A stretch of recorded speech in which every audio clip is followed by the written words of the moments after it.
Personal question है actually. जैसे किसी ने अपनी पास्ट लाइफ में बहुत कुछ एक्सपीरियंस किया होता है, लाइक जो किसी से शेयर नहीं कर सकते, उसको मैं कैसे इग्नोर करूँ, यानी उसको चीज़ को मैं पीछे छोड़ के आगे जाना भी चाहती हूँ बट वो नहीं हो पाता है। लाइक कभी फिर से याद आ जाता है, फिर डिप्रेस्ड हो जाती हूँ कि क्या हुआ लाइफ में मेरे साथ। तो वो चीज़ें मैं कैसे निगलेक्ट करूँ, इन उसको पीछे करके मेरे को आगे बढ़ना है, चाहती हूँ मैं बढ़ना, बट वो पीछे कर देती है। मतलब मैं चाहती हूँ कि ठीक है अभी मुझे काम पे कंसंट्रेट करना है, तो जब तक मैं बिज़ी हूँ ठीक है। तो लोग 24 आवर्स तो नहीं रह सकते ना, मैं सोने भी जाती हूँ तो वो चीज़ें याद आती है और फिर नींद नहीं आती है। हाँ, नींद नहीं आती है। Please have a seat. Emotional pain है, वो जाता नहीं है, वो बार बार रह रह करके जैसे ही याद आता है, उसके साथ में जो भी कुछ हुआ था उस टाइम पे, जो आपने एक्सपीरियंस किया था, तो वो सारी फीलिंग्स, वो सारी सेंसेशंस, वो सारे इमोशंस ट्रिगर हो जाते हैं। फिर हमको ये नहीं पता है कि वहां से बाहर कैसे आना है। हमको पता है कि वहां से बाहर कैसे आना है। और सर उससे रिलेटेड फियर्स भी होने लगते हैं आगे फ्यूचर में भी। हाँ, उससे रिलेटेड फियर्स भी होने लग जाते हैं, रिग्रेट होने लग जाता है कि मैंने ऐसा क्यों किया, अगर मैं ऐसा नहीं करती तो शायद ये नहीं होता, या उसने मेरे साथ ऐसा क्यों किया। ऐसे ऐसे थॉट्स आते हैं माइंड में। तो अब इसका क्या सोल्यूशन है? इनका जो प्रॉब्लम है वो सेम सबका प्रॉब्लम है। वो पास की जो चीज़ें है वो हमें पीछे खींचती है, लेकिन मैंने थोड़ा ये किया कि मैंने सब भूल जाने की कोशिश की, भूल जाना है। तो ये भी हुआ कि जो चीज़ भूल जाना है वो बोलते हैं वो ज़्यादा आती है, तो अभी वो हो रहा है कि भूल जाना है लेकिन वही याद आता है। जितना आप उसको भूलने की कोशिश करोगे उतना ही ज्यादा याद आएगा। तो भूलना सोल्यूशन नहीं है। क्या भागना सोल्यूशन है? जगह चेंज करना। भागना मतलब जगह चेंज करना। आप कहीं भी जाओगे पहले ये समझो कि वो मेमोरी है कहां पर, अंदर है या बाहर है? हाँ। अगर तो बाहर होती तो उससे पीछे छुड़ा सकते हो आप। कोई पर्सन है उससे आप पीछे छुड़ा सकते हो, उसको उल्टा सीधा बोलो, बोलते रहो बोलते रहो बोलते रहो, वो भी गए हो जाता है ना, अपने आप ही एक डिस्टेंस मेंटेन हो जाता है। उससे लड़ाई झगड़ा करो, उसको मारो पीटो, जो मर्जी करो, ये सब बाहर है। अंदर क्या करोगे? किसको मारोगे, किसको पीटोगे, कहां भागोगे? यहां से भाग करके आप कहीं चले भी गए, कहीं दूर भी चले गए, तब भी वो तो अंदर यहां पड़ी हुई है। और जितना भाग रहे हो वो अंदर ही अंदर और बढ़ती चली जा रही है। उसका डर आपके अंदर और बढ़ता चला जा रहा है, तभी तो भाग रहे हो। तो ये भी सोल्यूशन नहीं है। तो बचा क्या? फेस कौन कर रहा है? क्या आप उससे अलग हो? क्या वो जो मेमोरी आपके अंदर पड़ी हुई है, आपके अंदर जितनी भी मेमोरीज पड़ी हुई हैं, अगर वो सारी मेमोरीज में निकाल दूं तो आप हो क्या? आप कहते हो मैं डॉक्टर हूं, किस बेस पे? आपके अंदर मेडिकल फील्ड की नॉलेज पड़ी हुई है। अगर वो मेमोरी निकाल दो तो आपके नाम के आगे से डॉक्टर हट जाएगा। All your memories put together is you, जिसको भी आप अभी मैं बोलते हो। उसके अलावा और आपकी क्या रियलिटी है? अगर सारी मेमोरीज आपके अंदर से निकाल दी जाए, याददाश्त चली जाए, तो आप क्या बोलोगे? मैं आपसे पूछूंगा आप कौन हो? लैंग्वेज तक की मेमोरी निकल जाए, आप कौन हो? तो आप देखते रहोगे बजर बट्टू की तरह कि ये क्या हो रहा है, ये कुछ अजीब सी आवाजें अंदर से आ रही है, समझ ही नहीं आएगा आपको, तो कोई जवाब भी नहीं दोगे। क्या सोचोगे उसके बाद में? तो यू आर योर मेमोरी, जिसको भी आप मैं बोल रहे हो, you are not different from it. ये बात जब हमको गहराई से समझ आ जाती है तो वहां पर कुछ करने को नहीं रह जाता है। And this struggle of being free from memory comes to an end. आप क्या चाहते हो? मेरे अंदर से सारी बुरी मेमोरीज निकल जाए, अच्छी पड़ी रहे। अच्छी भी छोड़ने के लिए क्या हम तैयार हैं? ना जी ना, अच्छी कैसे छोड़ दें? छोड़ने का कोई तरीका भी नहीं है। तैयार भी हो तो उससे भी क्या होगा? आप कहोगे हाँ मैं तैयार हूं, निकालो जी क्या रास्ता है? नो वे जी। और मेमोरीज ही अगर आपके अंदर से निकल गई तो आप में और एक जानवर में फर्क क्या है? खाओगे पियोगे निकालोगे, खत्म। सोच नहीं सकते। You can't think without memory. So this mind, whatever you call it as mind, your thoughts, your feelings, your emotions, it is all connected to memory. अगर तो मेरी वो मेमोरीज मुझसे अलग है, चाहे अच्छी चाहे बुरी, तो मैं कुछ करूं। अगर वो मैं ही हूं, अब क्या करूं? यानी कि मैं कुछ नहीं कर सकता खुद से पीछा छुड़ाने के लिए, क्योंकि मैं ही वो मेमोरीज हूं। ये बात जब आपको गहराई से समझ आ जाएगी तो all your effort comes to an end to fight with your memory. लड़ोगे आप किससे? कोई दूसरा चाहिए ना लड़ने के लिए? लड़ने के लिए दो लोग चाहिए होते हैं, एक ही काफी है। जहां पर एक ही है वहां पर कैसे लड़ाई होगी? वहां पर डर कैसे होगा? अगर वो मेमोरीज मुझसे अलग हैं तो वो मेरा कुछ बिगाड़ सकती हैं। अगर वो मैं ही हूं तो मैं खुद का क्या बिगाड़ूंगा? पानी पानी को कैसे मारेगा? आई बात समझ में? अगर मेरी बातें गहराई से कोई समझ पाए तो this effort this struggle immediately comes to an and.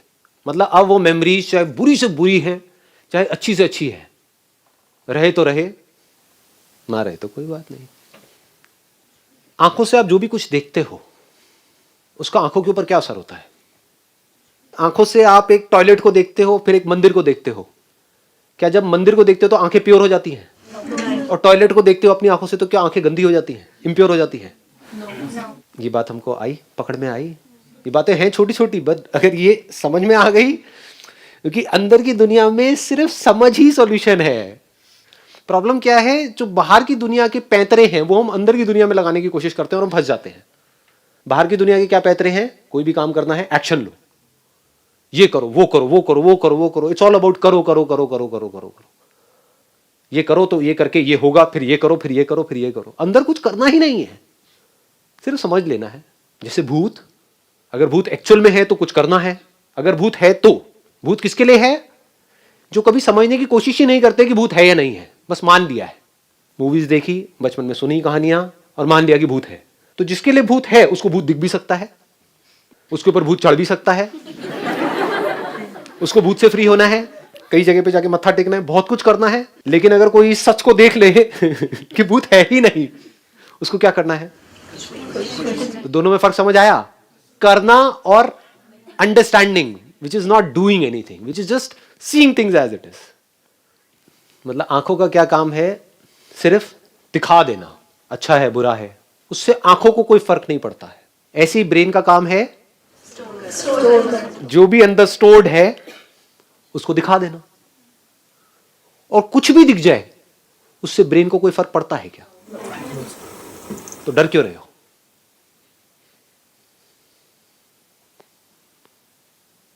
इसका मतलब समझे, इसकी डेप्थ देख पाए कि आंखों से कुछ भी दिख जाए आपको डरने की जरूरत नहीं, आपकी आंखें खराब नहीं होंगी। ऐसे ही ब्रेन में किसी भी तरह की कोई भी मेमोरी स्टोर हो जाए और वो मेमोरी बार बार प्ले हो जाए, उससे ब्रेन को कोई फर्क नहीं पड़ने वाला, क्योंकि ब्रेन का काम ही यही है। अगर वो स्टोर ना हो, जो दिख रहा है आंखों से वो ब्रेन में स्टोर ना हो, इसका मतलब क्या है? कि ब्रेन हमारी ठीक काम नहीं कर रही, खराब है। तो आप सब क्या चाहते हो? अपनी ब्रेन को खराब करना चाहते हो क्या? यही तो चाहते हो आप, यही तो आपके क्वेश्चंस हैं कि हम भूल जाए। अगर आप भूलने लग गए, समझ गए ना, इसको एक बीमारी बोलते हैं। तो what is illness and what is health? जिसको आप बीमारी समझ रहे हो वो बीमारी नहीं है, वो एक अच्छी हेल्थी ब्रेन की निशानी है। वो मेमोरीज अगर माइंड में प्ले हो रही है, ब्रेन में प्ले हो रही है, तो ये आपकी हेल्थ की निशानी है। इसका मतलब आपकी ब्रेन सही काम कर रही है, परफेक्ट काम कर रही है, नॉर्मल है। ये नॉर्मल है, जिसको हम एबनॉर्मल समझ रहे हैं, और उसके लिए हम दवाइयां खा रहे हैं कि वो प्ले ना हो, वो एबनॉर्मल है। बात समझ में नहीं आई?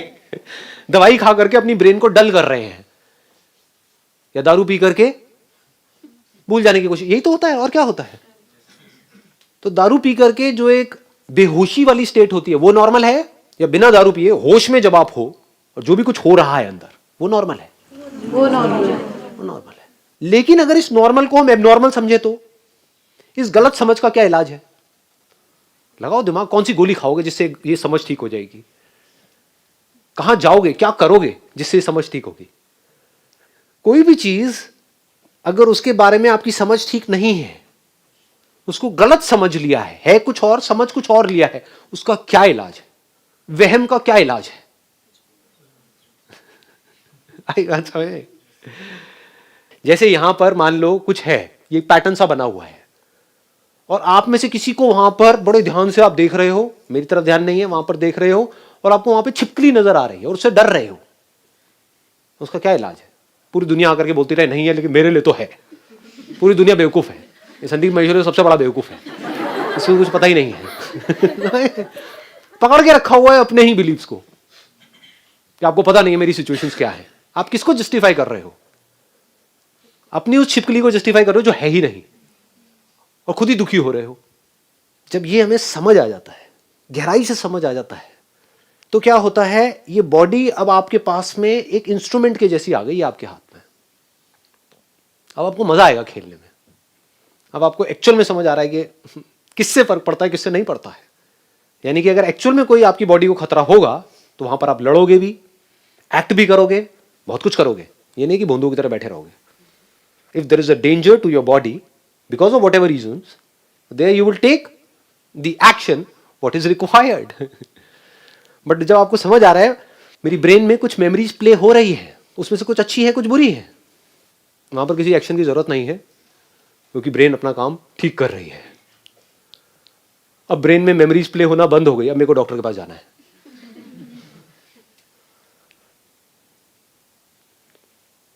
अभी ब्रेन कैसी हो गई आपके लिए? एक म्यूजिकल इंस्ट्रूमेंट के जैसी।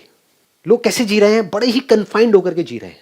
जैसे एक म्यूजिकल इंस्ट्रूमेंट है, उसकी रेंज ये है, lowest note and highest note. अच्छा म्यूजिशियन आप किसको कहोगे? जो पूरी रेंज को मास्टर कर ले या बस इतनी सी रेंज में प्ले करता रहे? यही दो कीज उसको पता है, बाकी कीज से उसको डर लगता है। हाई से भी डर लगता है, लो से भी डर लगता है। तो अगर ये ब्रेन उस म्यूजिकल इंस्ट्रूमेंट के जैसी है, तो अब इसमें जो इमोशंस ट्रिगर होते हैं, चाहे वो अच्छे हो चाहे बुरे हो, उसकी वजह से क्या होता है, पूरी बॉडी में सेंसेशंस ही तो होती हैं। तो डरने की जरूरत नहीं है, आपकी बॉडी में कैपेसिटी है, वो झेल जाएगी। आपको लगता है कि मैं सह नहीं पाऊंगा, सब सह जाते हैं। जैसे एक कपल होता है, साथ में रह रहे होते हैं, वो कहता है कि या कहती है कि मैं तुम्हारे बिना जी नहीं सकता या जी नहीं सकती। उसके बाद में दोनों में से एक गया, दूसरा मरता ही नहीं है। घर वाले वेट कर रहे हैं, कहेंगे जी आपने कहा था कि भाई मैं जी नहीं सकता, तो अब 2 साल हो गए, 5 साल, चलो ठीक है, 8-10 साल, 15 साल, 20 साल, अब तो छोड़ो। इससे क्या समझ आ रहा है? कैपेसिटी आ जाती है। आ भी नहीं जाती है, वो कैपेबिलिटी है, कहीं से आ थोड़ी रही है, होती है। मतलब वैसे ही कहानियां बना रहे होते हैं कि मैं झेल नहीं सकता हूं, मैं झेल नहीं सकती हूं। अरे आप कितना झेल सकते हो उसकी कोई हद ही नहीं है। देख लो दुनिया में जाकर के लोग क्या क्या झेल रहे हैं, at a physical level, at a mental level. हम खुद ही अपनी कैपेसिटी को अंडर एस्टिमेट कर रहे हैं, उसकी वजह से खुद ही दुखी हो रहे हैं। बड़ा अच्छा लगता है टूट जाने में और दोबारा से खड़े होने में, बड़ा अच्छा लगता है। बच्चों को भी ध्यान से देखना, छोटे छोटे बच्चे होते हैं, उनको हॉरर मूवीज में बड़ा मजा आता है। क्यों आता है? क्योंकि जब डर जाते हैं तो बॉडी कॉन्ट्रैक्ट हो जाती है, और फिर जैसे ही वो डर निकल जाता है वो एक्सपैंड हो जाता है। तो इस कॉन्ट्रैक्शन में और एक्सपेंशन में बड़ा मजा आता है। सारे जो भी आपके प्लेजर्स हैं, वो अगर उसको ध्यान से एनालाइज करोगे, वो कॉन्ट्रैक्शन और एक्सपेंशन ही है और कुछ नहीं है। एनर्जी एक जगह पर इकट्ठी हो जाती है, फिर एकदम से रिलीज हो जाती है, उसमें बड़ा मजा आता है। पूरी बॉडी में सेंसेशंस होती है। तो ऐसे हमको बड़ा मजा आता है, पहले अपने आप को ये शो करने में कि मैं टूट गया हूं, उसके बाद में मेरी वीडियो सुनते हो, कहते हो मैं स्ट्रांग हो गया हूं। ये खेल है, नौटंकियां चल रही है और कुछ नहीं है।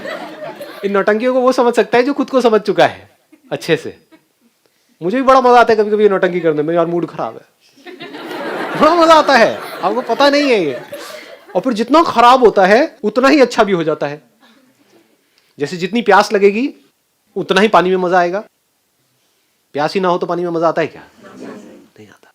तो हम क्या करते हैं, अपने आप को कॉन्ट्रैक्ट कर देते हैं, खुद ही इमेजिन करके अपने आप को गिरा देते हैं नीचे कि अब लाइफ बेकार हो गई है, लाइफ में कुछ नहीं पड़ा है। फिर एकदम से कुछ करते हैं, चल अब लाइफ में कुछ नहीं पड़ा है, चल गोवा का प्लान बनाते हैं। और गोवा जाकर के पागल ही हो जाते हैं। समझ गए ना? गोवा जाकर के आप कब पागल हो पाओगे? जब दिल्ली में आप सफोकेट हुए पड़े थे। आई बात समझ नहीं आई? जो दिल्ली में गोवा की तरह जी रहा था, उसको गोवा जाके क्या मजा आएगा? उसके लिए तो दिल्ली और गोवा बराबर है। जिसकी जिंदगी में जितना ज्यादा दुख होता है उसको उतना ही ज्यादा सुख भी होता है, उसी प्रोपोर्शन में। एक ही सिक्के के दो पहलू हैं, अलग अलग नहीं है। हम क्या कर रहे हैं, अपनी लाइफ को कन्फाइंड करते चले जा रहे हैं कि हमें दुख ना हो। इसका मतलब क्या है? इसका मतलब पकड़ पा रहे हो, देख पा रहे हो इसकी इंटेंसिटी? सुख भी नहीं होगा, लाइफ बोरिंग हो जाएगी। इसको बोरिंग लाइफ बोलते हैं। इन्हीं को मैं खच्चर बोलता हूं प्यार से। सर ये वर्ड बहुत अच्छा लगता है, क्योंकि ये वर्ड सुनते एकदम लगता है कि कोई हमको हमारे असली नाम से बुला रहा है। कोई तो है जो हमें समझा। तो अगर आप कहते हो कि मुझे दुख ना हो, यानी मेरी लाइफ में कोई ऐसी मेमोरीज ना हो जिसकी वजह से मैं बहुत दुखी हो जाऊं, तो आप किसको छोड़ रहे हो? आप उसी प्रोपोर्शन में जो सुख हो सकता है उसको भी छोड़ दिया आपने। अब वो लाइफ कैसी हो गई? एक पत्थर के जैसी, पत्थर दिल। जब मैं बात करता हूं ना अटैचमेंट की, लोग समझ ही नहीं पाते हैं। ये है ना खच्चर। वो ये समझते हैं कि हमें तो किसी के साथ में अटैच ही नहीं होना है। अरे नहीं, जुड़ जाओ तो पूरी तरह से जुड़ जाओ, और जब पूरी तरह से जुड़ोगे तो क्या होगा, वहां पर दुख भी पूरा होगा, सुख भी पूरा होगा। इसको बोलते हैं एक ऐसा दिल जो पत्थर के जैसा नहीं है। रोना आएगा तो पूरा फुट फुट के आएगा, खुशी आएगी तो पूरी आएगी। Now you are open for anything and everything. हम कह रहे हो देखता हूं कितनी बुरी मेमोरी आ सकती है, आने दो। आप खुद क्रिएट नहीं कर रहे हो। अब इसका मतलब ये नहीं है कि जाकर के अपने पति को खच्चे मारा, बहुत ही बुरी मेमोरी है, और जेल में जाकर के अपना टॉर्चर करवाया 20 साल तक, फिर बाहर आकर के कह रहे हो हाँ मैंने जी लिया जो आपने कहा। 20 साल बाद जेल से बाहर आकर के मुझे बड़ा अच्छा लग रहा है। ये नहीं, अपने आप आएगी, आनी है, इसी को लाइफ बोलते हैं। अपने आप ही फेलियर्स आएंगे, अपने आप ही प्रॉब्लम्स आएंगे, अपने आप ही बहुत कुछ होगा। आप उसको चाह नहीं रहे हो, बट होना ही है सबके साथ में। तो अब आप ओपन हो गए, देखता हूं क्या होता है इधर भी, और देखता हूं उधर भी क्या होता है। यानी अच्छी से अच्छी मेमोरी, अच्छी से अच्छी फीलिंग्स, अच्छी से अच्छी इमोशन। क्या होता है, वहां पर भी डर रहे होते हैं, डर लग रहा होता है नहीं होता है। किसी से जुड़ने में भी डर लगता है, अलग हो गए तो पता नहीं क्या होगा, क्या होगा, दुख होगा जितना दुख होगा वहां पे उतना सुख भी होगा। तो जब जुड़ोगे तो पूरी तरह से जुड़ जाओगे। खेलो इस ब्रेन के साथ में, देखो इसकी possibilities, then you will get to know के इस ब्रेन को जितना आप समझते हो ना, उससे बहुत ज्यादा पॉसिबिलिटीज है। आपको इस ब्रेन में जैसे भी थॉट्स आ रहे हैं, जैसी भी फीलिंग्स आ रही हैं, जैसे भी इमोशंस आ रहे हैं, आने दो। और अब आप खेल खेल में क्या कहोगे, मुझे स्टॉप वॉच आपने ऑन करी अपने मोबाइल में और कहा कि अगले 10 मिनट तक ये जो मेरी सबसे बुरी मेमोरी है, जिससे मैं सबसे ज्यादा डर रही हूं या डर रहा हूं, इसको बनाए रखना है 10 मिनट तक। करो कोशिश। उल्टा होगा सर। आई बात पकड़ में। तो तब आपको पता लगेगा कि मैं कितनी बड़ी झूठी हूं, मैं कितना बड़ा मक्कार हूं। मैं बोलता हूं कि वो मेमोरीज जाती नहीं है, जबकि सच क्या है कि वो मेमोरीज टिकती नहीं आती तो है, टिकती नहीं है आती है, लेकिन उसको जाने से मैं रोक नहीं सकता हूं। This is the reality. रोक के दिखा दो किसी भी मेमोरी को। 10 मिनट तक वो मेमोरी हिलनी नहीं चाहिए आपकी ब्रेन में से, पड़ी रहनी चाहिए, नहीं रह सकती। जैसे ये खेल खेलोगे आप देखोगे वो मेमोरी छूट रही है, अब आप उसको पकड़ोगे, नहीं जानी चाहिए, लेकिन वो छूटेगी। और एक बार इस तरीके से छूट गई आपकी वो मेमोरी जिससे आप सबसे ज्यादा डरते हो, तो आपके अंदर से जो भी आज की डेट में सबसे बड़ा डर है वो निकल गया हमेशा हमेशा के लिए।